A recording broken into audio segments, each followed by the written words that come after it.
तो चलिए आज गहराई से जानते हैं होम्योपैथिक उपचार चेलिडोनियम मैजिस के बारे में। हमारे पास इसके व्यक्तित्व और लक्षणों पर कुछ काफी अहम जानकारी है।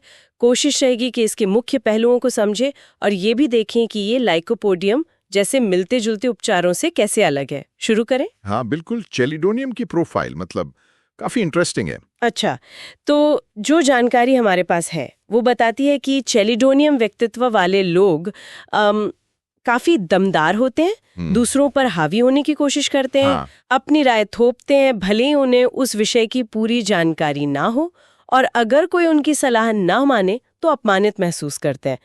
ये तो काफी स्ट्रॉन्ग पर्सनालिटी लगती है। तो और पहली नजर में ये आपको शायद लाइकोपोडियम जैसा लगे, लेकिन इसमें एक आप कह सकते हैं बुनियादी फर्क है। अच्छा, क्या फर्क है? देखिए, लाइकोपोडियम वाला जो व्यक्ति होता है वो असल में कायर होता है।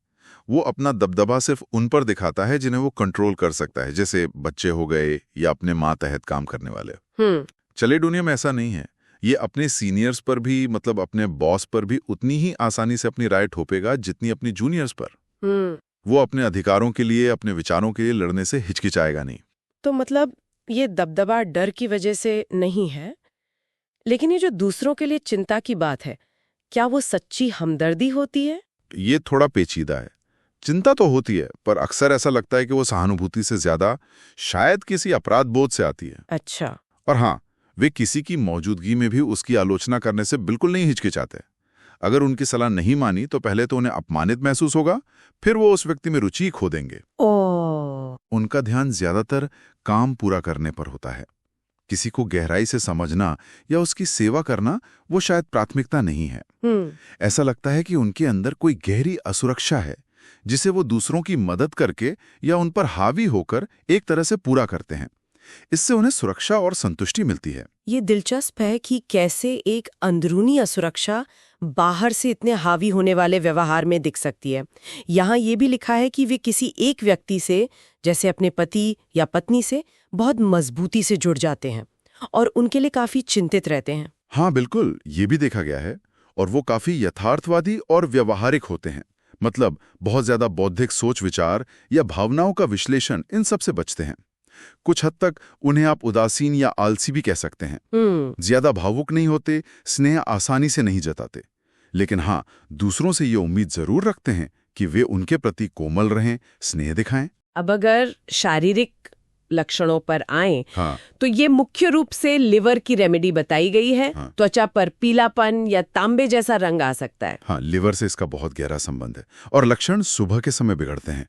नींद से उठकर भी ताजगी नहीं लगती। और एक खास बात है, सुबह 4 बजे लक्षणों का बढ़ना, खासकर नसों और सिरदर्द का। बिल्कुल सही। ये चेलिडोनियम की एक बहुत ही खास पहचान है, सुबह 4 बजे तकलीफ का बढ़ना। और यहीं पर लाइकोपोडियम से एक बड़ा फर्क आ जाता है। लाइकोपोडियम के लक्षण शाम 4 बजे बढ़ते हैं। अच्छा, वो शाम 4 बजे? हाँ। हालांकि एक समानता यह है कि दोनों को शाम के समय बेहतर महसूस होता है। चेलिडोनियम की तकलीफें ठंड से बढ़ती हैं, मौसम बदलने पर, खासकर जब ठंड से गर्म मौसम हो। लेकिन गर्म पेय पीने से, गर्म खाना खाने से आराम मिलता है। वैसे गीले मौसम से तकलीफ बढ़ना इसकी कोई बहुत मजबूत पहचान नहीं मानी जाती। और आपने लिवर का जिक्र किया। हाँ। तो क्या ये दाईं तरफ की रेमेडी है? हाँ बिल्कुल, ये स्पष्ट रूप से एक दाहिनी तरफ की रेमेडी है, खासतौर पर दाहिने हाइपोकॉन्ड्रियम में, पसली के नीचे दाईं तरफ दर्द। हाँ। जो दर्द पीछे कंधे की हड्डी यानी स्कैपुला के निचले कोने तक जाए, ये एक निर्णायक लक्षण है। की नोट सिम्टम कह सकते हैं इसे। ओके। और एक बात, दर्द वाली तरफ लेटने से आराम नहीं मिलता, जबकि लाइकोपोडियम में अक्सर दाईं तरफ लेटने से बेहतर लगता है। अच्छा, ये भी एक फर्क है। हाँ, और लिवर के समस्याओं के साथ जोड़ों में दर्द भी हो सकता है, जैसे दाहिने कंधे या घुटने में। खासकर चलने पर घुटने का दर्द बढ़ जाता है। खाने पीने की इच्छाओं के बारे में कुछ खास? हाँ, दूध और दूध से बनी चीजों की, खासकर पनीर की, बहुत तेजी इच्छा होती है। पनीर दिलचस्प है। हाँ, कभी कभी पनीर से अरुचि भी हो सकती है, पर वो कम आम है। और जैसा हमने कहा, गर्म पेय और गर्म भोजन की इच्छा होती है और उनसे बेहतर भी महसूस होता है। अब बात करते हैं चिंता की। क्या उन्हें अपनी सेहत को लेकर बहुत चिंता होती है? चिंता होती है, पर वो भी यथार्थवादी किस्म की होती है। वे जो इलाज चल रहे हैं उसको लेकर थोड़े शक्की हो सकते हैं। पूछेंगे, क्या आप पक्के तौर पर कह सकते हैं कि ये काम करेगा? जब तक उन्हें सुधार का कोई ठोस बिल्कुल ऑब्जेक्टिव सबूत नहीं दिखता, वे संतुष्ट नहीं होते और इस रेमेडी का असर अक्सर थोड़ा धीमा होता है। तो मरीज भले ही उनमें सुधार हो रहा हो, जल्दी से मानते नहीं है। अच्छा। हो सकता है वो ठीक महसूस करने पर भी कहें कि नहीं, लिवर फंक्शन टेस्ट तो करवाना ही है। छोटी मोटी निराशाओं पर उन्हें गहरी उदासी के छोटे दौरे आ सकते हैं, पर आमतौर पर बीच बीच में खुश मिजाज भी रहते हैं। तो अगर संक्षेप में लाइकोपोडियम और चेलिडोनियम के मुख्य अंतरों को याद रखना हो तो आप क्या कहेंगे? देखिए, मुख्य अंतर ये है। पहला, दबदबा दिखाने का तरीका। चेलिडोनियम निडर है, लाइकोपोडियम कायर। दूसरा, दर्द का फैलाव। चेलिडोनियम में वो खास दर्द दाहिने स्कैप्यूला तक जाता है। तीसरा, लेटने की स्थिति। लाइकोपोडियम दाई तरफ बेहतर महसूस करता है, चेलिडोनियम दर्द वाली तरफ नहीं लेट पाता। ठीक है। चौथा, समय। चेलिडोनियम सुबह 4 बजे, लाइकोपोडियम शाम 4 बजे। और पांचवां, खाने की इच्छा। चेलिडोनियम को दूध या पनीर, लाइकोपोडियम को मीठा। ये बारीकियां हैं जो होम्योपैथी में सही दवा चुनने में बहुत मदद करती हैं।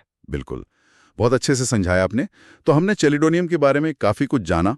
एक दमदार दिखने वाला पर अंदर से शायद असुरक्षित व्यक्तित्व, लिवर से जुड़े खास दाहिनी तरफ के लक्षण, सुबह 4 बजे तकलीफ का बढ़ना और लाइकोपोडियम से इसके महत्वपूर्ण अंतर। ये चर्चा वाकई काफी जानकारी भरी रही। हाँ बिल्कुल।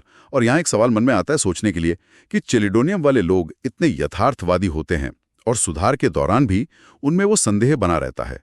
तो ये जो उनकी अंदरूनी विशेषता है, क्या ये सिर्फ उनकी सेहत की चिंताओं तक ही सीमित रहती होगी, या ये उनके जीवन के दूसरे पहलुओं, उनके रिश्तों, उनकी बातचीत के तरीकों पर भी असर डालती होगी? ये एक विचारणीय प्रश्न है।